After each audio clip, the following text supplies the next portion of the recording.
All right, let's jump right into this. Welcome back to The Explainer. Today, we're taking a completely impartial but super fascinating look at a highly charged and, honestly, pretty chaotic piece of internet commentary. We are mapping out a massive, sprawling monologue recently posted by YouTuber Nux Taku. And what makes this source material so compelling for us to analyze isn't just the specific claims being thrown around, it's actually how those claims are built. We're going to trace exactly how a digital commentator bridges the massive gap between hyper-niche internet streamer drama and sweeping, macro-level geopolitical anxiety. It's a wild ride, so let's get started. Here is our roadmap for today. We're going to logically trace this discourse step by step. We'll start off with core streamer controversies, move into specific critiques of Hasan Piker, look at progressive politicians under fire, and finally wrap up with ideology and Western borders. So kicking things off with Section 1, Core Streamer Controversies. Let's start right where the source anchors its initial frustration, a digital clash between major streaming personalities. Zeroes in on the identity of progressive streamer Hasan Piker, the commentator highlights a tweet where Piker simply wrote, "I'm white, LMAO." Now, from this one tweet, the source builds out a narrative of profound contradiction. The claim here is that while Piker dismissively claims this white identity, he has also allegedly made statements about wanting to, quote, destroy the white race, and has made glib remarks regarding the Armenian genocide. So the commentator paints a picture of Piker as this sort of Schrodinger's white guy, someone who basically weaponizes his identity depending entirely on whatever argument he's trying to win at the time. And this really illustrates the core grievance here, alleged hypocrisy. The source contrasts fellow streamer Asmongold, who, if you follow this space, you know was recently banned on Twitch for advocating aggressive border defense, with Hasan Piker, who faces absolutely zero consequences for remarks the source interprets as validating attacks on infants. They play a clip where Piker discusses Palestinian rights to violently seize back homes, followed immediately by a moment where he acknowledges the existence of baby settlers. The really intense argument the commentator is making here is that one streamer gets completely deplatformed for his rhetoric, while the other is allegedly shielded by the platform. To try and explain this perceived double standard, the commentator offers a very specific framework for how progressive ideology has supposedly shifted over time. They define woke 1.0 as the classic older belief that all races and cultures are equal. But they argue we are now living in the era of woke 2.0, which the source defines as a standard where, quote, if you criticize terrorists, you're racist. Honestly, understanding this framing is absolutely crucial for understanding the commentator's intense frustration throughout this whole monologue. They feel like their legitimate criticisms of radicalism are just being totally dismissed as simple Islamophobia by the political left. Moving right along to Section 2, Critiques of Hasan Piker. So, moving beyond just the platform drama, the source levels some heavy accusations of lifestyle hypocrisy. To paint Piker as a fraud, they point straight to his Los Angeles mansion and backyard pool, contrasting that with his anti-capitalist messaging. They even mockingly note that his defenders claim the pool is, quote, tiny. But it doesn't stop there. The commentary then targets his associations, claiming a surrogate of his, Sia Weaver, actively advocates for impoverishing the white middle class. They even surface this wild quote from Piker's own mother, joking that his love for China makes him look like a foreign operative. But the commentator's critique of Piker actually hits its absolute peak with this specific quote. Pulling from a speech Piker gave at the Yale Union, the source highlights him saying this, "American empire is dying.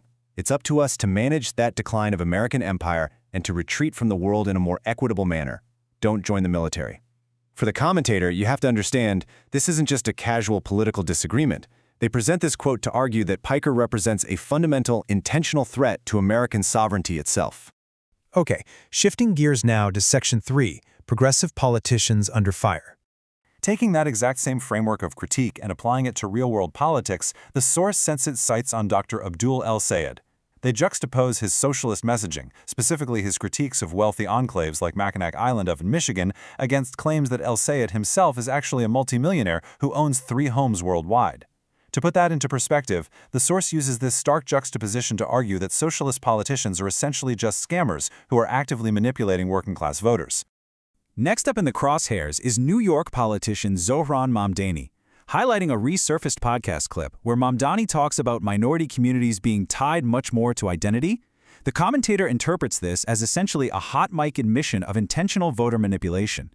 The source claims Mamdani is just using identity politics as a tool to grab power for radical causes, specifically targeting young, progressive college voters who buy into it.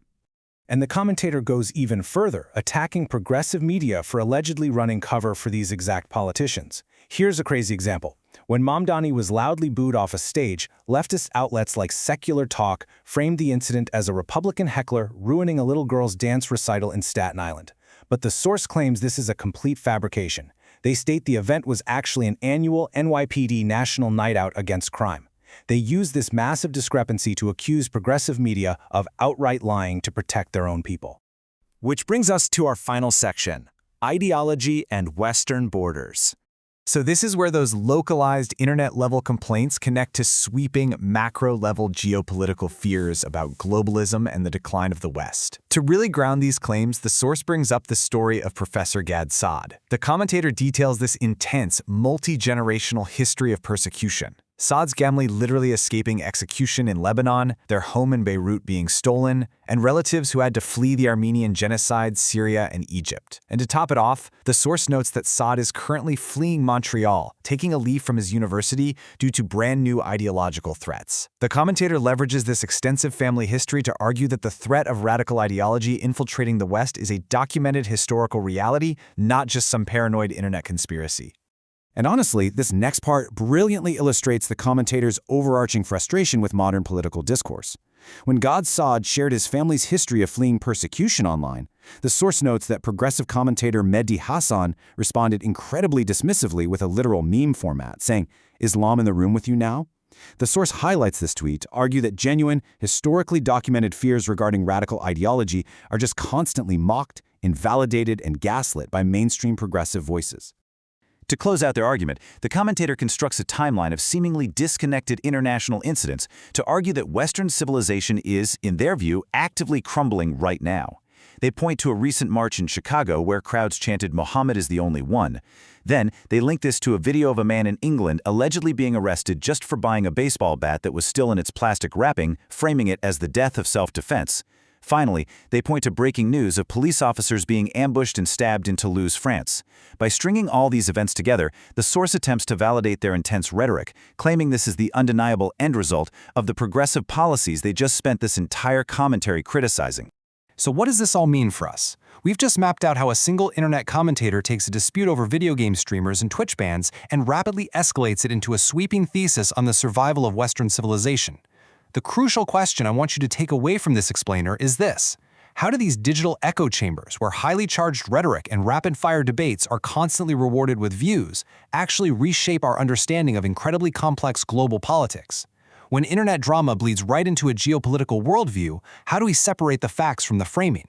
I hope this gave you a really fascinating look into the architecture of online discourse.